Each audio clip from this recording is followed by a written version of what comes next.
ఆమె ఉన్న స్థలములో అన్ని బాగున్నాయి కానీ మరి రిక్తురాలిగా రావడానికి కారణం ఏంటి అంటే చెబుతాను వినండి.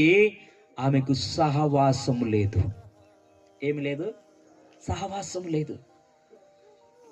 అక్కడ దేవుని మందిరము లేదు, అక్కడ దేవుని బిడ్డల సహవాసము లేదు, అక్కడ ధర్మశాస్త్రము లేదు, అక్కడ యాజకుడు లేడు, అక్కడ బలులర్పించేది లేదు.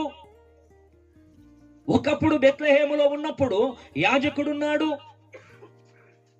అక్కడ మందిరం ఉంది, ప్రత్యక్ష గుడారం ఉంది, లేదా సునగోగులున్నాయి, అక్కడ ధర్మశాస్త్రం ఉంది, ధర్మశాస్త్రాన్ని బోధించే వాళ్ళు ఉన్నారు, అక్కడ పరిశుద్ధులు ఉన్నారు, పరిశుద్ధులతో పాటు సహవాసములో ఉంది.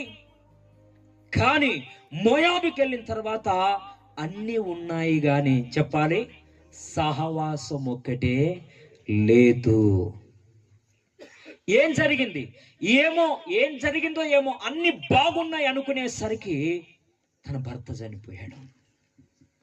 ఈ దుఃఖము తీరక మునిపే 2 కుమారులు కూడా చనిపోయారు. ఇంకేముంది? ఏమీ లేదు. 2 కోడళ్ళు ఉన్నారు, ఆమె ఉంది, మగ దిక్కు లేదు. కాబట్టి నయోమి అనుభవించినటువంటి దుఃఖము ఇంతంత కాదు, నయోమికి వచ్చినటువంటి బాధ ఇంతంత కాదు.